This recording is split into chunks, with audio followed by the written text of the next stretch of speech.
All right, so we're going to talk about transformations of parent functions in this video.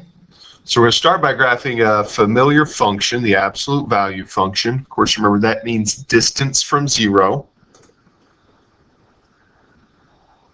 So of course, when we take the absolute value of -2, it is 2 units from 0 on the number line. -1 is 1, 0 is 0, 1 is 1 unit, 2 is 2.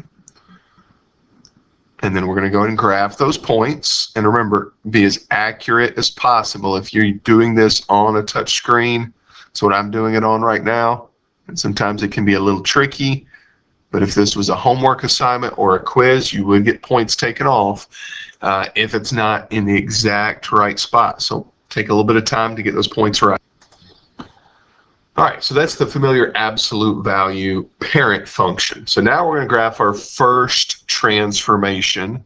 You'll notice this is not a parent function because basically we've got a number in the equation. We got a +2 on the outside there. So what we're doing with this function is we're taking the absolute value of the input value, which in this case, of course, the absolute value of -2 is 2. And then we're adding that 2 to it. You don't necessarily have to write the +2 there, but I'm going to just show you where I'm getting these output values.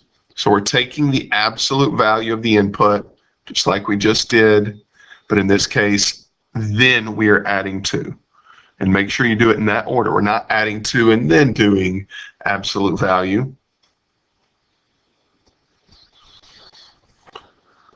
So ultimately, that's what you should get. You take the absolute value of each number and then add 2. I'm going to erase now all these green and blue markings so we can just focus on graphing the XY ordered pairs.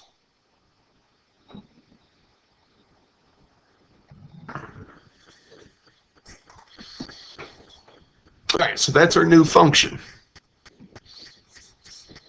So notice how it's changed from the last one. This one's pretty obvious. It's a pretty basic transformation. I actually already have the answer there. Number 2 graph is just a vertical shift of 2 from the parent. So this original function, see how it sits on the origin 0, 0. And the new function, the vertex, and really all of the points have gone up to, but this vertex is at the point 0, 2.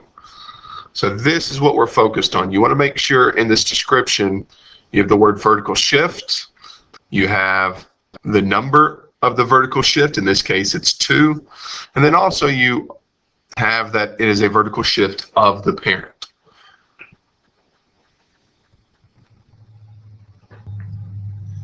And then lastly, 3b says make a conjecture, basically make a guess as to what you think would happen if the equation was y equals absolute value of x minus 2. So instead of a +2 on the outside, we've got a -2. So take a second, write your answer down there.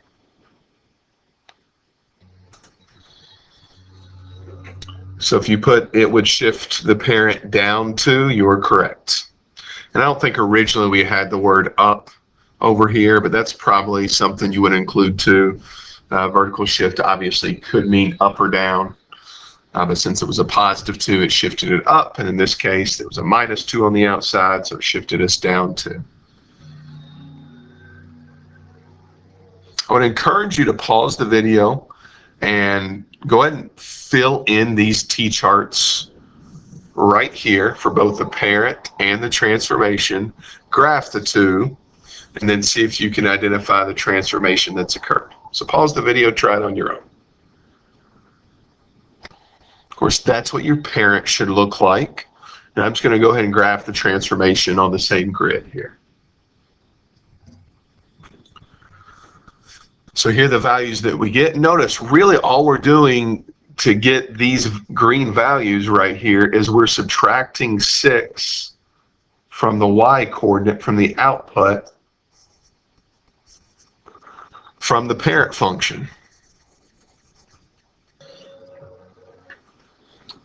So there's our parent and there's our transformation. You probably guessed that this should have been a shift down of 6 units. But notice how it's the same basic shape. as the parent function. The only difference is it's down 6.